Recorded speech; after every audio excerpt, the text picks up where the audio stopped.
Bien, el mundo está viviendo, bueno, situaciones tremendas en un montón de lugares. Aquí en Argentina vivimos un contexto político bastante particular, pero en nada se asemeja con lo que pasa en lugares como Rusia, como Ucrania, lo que es Medio Oriente. Y bueno, Álvaro Cuadrado, tú has estado en estos focos de conflicto y trabajando y ayudando y estando con refugiados. Simplemente que nos cuentes un poco cómo es esa experiencia, imaginamos, tan fuerte, ¿no? ¿Cómo estás? Gracias. Muy buenas tardes. Bueno, desde la fundación que presido, la Fundación Square, tenemos proyectos de impacto social y ambiental. Y en la área social, el que ha tenido mayor trayectoria es Hambre Cero, que empezó hace apenas 4 años durante la pandemia. Lo que no sabíamos cuando lo desarrollamos es que en menos de 4 años acabaría en 32 países, en desastres naturales, en guerras, repartiendo más de 20 millones de raciones de alimento. O sea, el mensaje que nos lanzamos es que ojalá no fuéramos necesarios, pero sí que en esta lucha contra el hambre hemos encontrado un espacio porque según la FAO, entre el 30 y el 40% del alimento que se produce en el mundo se tira, mientras Mm. millones de personas están pasando hambre. Con lo cual no hay un problema de recursos, hay un problema de reubicación de recursos. Y es ahí donde nosotros trabajamos.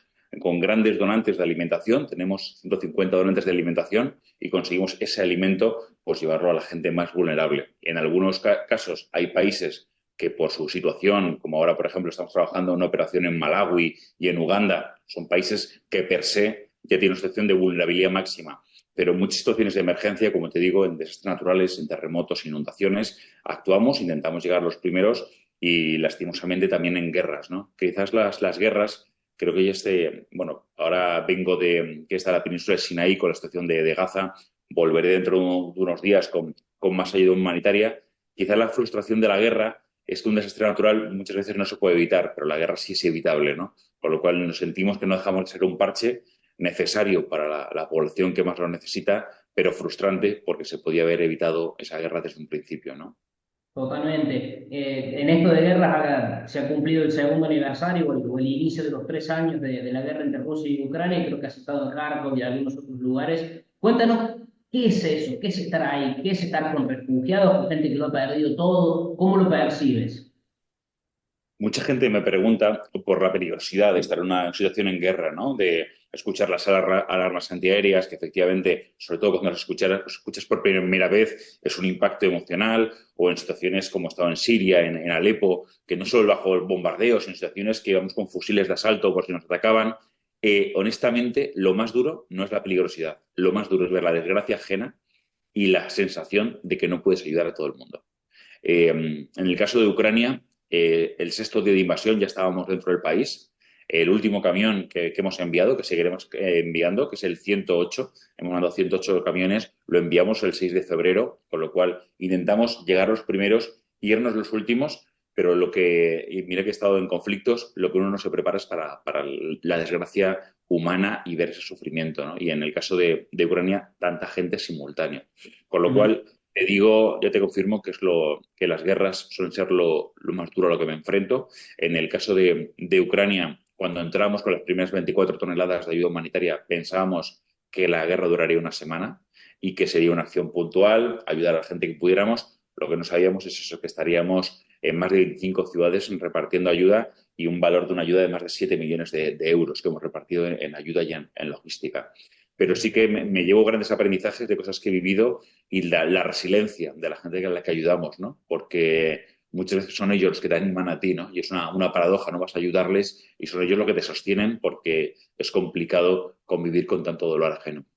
Totalmente. Bueno, se han abierto corredores de ayuda humanitaria grandes, ¿no? Lo que es la parte de Polonia, Alemania ha recibido un montón, España lo propio y así un montón de países del oeste europeo.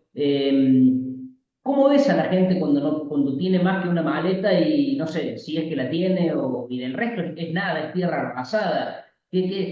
¿Podés hablar con ellos? ¿Te comentan la situación? ¿Qué percibís de eso? Tengo mil anécdotas, no solo en Ucrania, sino en diferentes conflictos. Lo que sí que me quedo es que la fortaleza del ser humano es mucho mayor de la que pensamos. Cuando te acostumbras a vivir en un ecosistema en el que todo es sencillo, se te rompe la pantalla del celular y es un drama. Después de volver a una guerra, cuesta que cualquier drama cotidiano se convierta en drama y no sea una anécdota, ¿no? He conocido gente que en el año 2013 vivía en el Donbass, empezó la guerra en el 2013, perdieron familiares, perdieron el trabajo, perdieron la casa y tuvieron que emigrar, fueron intrarrefugiados dentro de Ucrania a Kiev. 10 años después vuelve a ocurrir lo mismo. Y hablaba con ellos y me decía, entiendo que te puede pasar una vez en la vida, pero 2 veces en la vida, de perderlo todo, perder familiares, el trabajo, la casa. Entonces, lo único que les puedo decir, digo, lo único que sabéis a ciencia cierta es que podéis salir adelante, porque ya lo habéis hecho.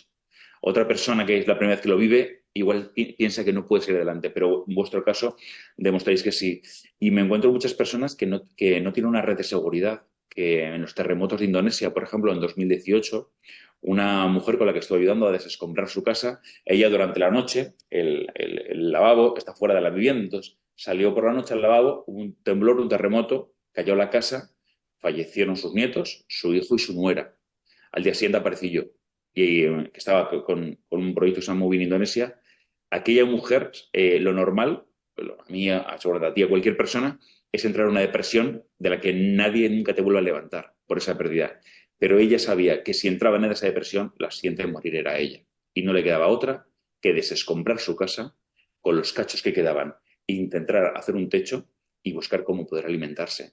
Y esa capacidad, esa resiliencia que tiene el ser humano, que muchas veces uno no sabe hasta que te enfrentas a verdaderas dificultades, es un aprendizaje que me llevo y sobre todo a balancear cualquier cosa que me ocurra en mi vida, ¿no? A veces no me siento con derecho a quejarme después de lo que he visto, ¿no? Y a mi entorno, a mi hijo, a mi pareja, se lo hago ver lo afortunados que somos, ¿no? Y hay que usar esa fortuna que tenemos para poder ayudar a los que tienen menos suerte. Completamente. Te hago las últimas, Sandro. Lo primero, me quiero ir a todo lo que es Gaza y ese lugar tan, bueno, tan golpeado. ¿Cómo ves eso y cómo ves la situación de tantos niños y niñas que, bueno, son los que se llevan la peor parte, lamentablemente, ¿no? Entre la población civil, hay sitios donde se ven imágenes que son horrorosas, ¿no? ¿Qué opinas al respecto? ¿Cómo lo has visto tú ahí? Mira, el dato es que de cada 15 minutos muere un niño. Entonces, en lo que ha durado esta entrevista, ha muerto un niño. Ese es el grado de seriedad de la situación que se está viviendo en Gaza. Y nosotros no somos ni religiosos, somos apolíticos, no entramos eso, ni en política, ni en ideología, solo ayudamos a gente que lo está pasando mal. Y en este caso, cada 15 minutos muere un niño, ya sea por una bomba, ya sea por hambre. Entonces, aquí ya no es quién tiene razón, si Palestina o Israel, no. Hay niños que se mueren de hambre y hay que actuar, no hay más. Entonces, esa es la verdadera realidad y lo que nos mueve.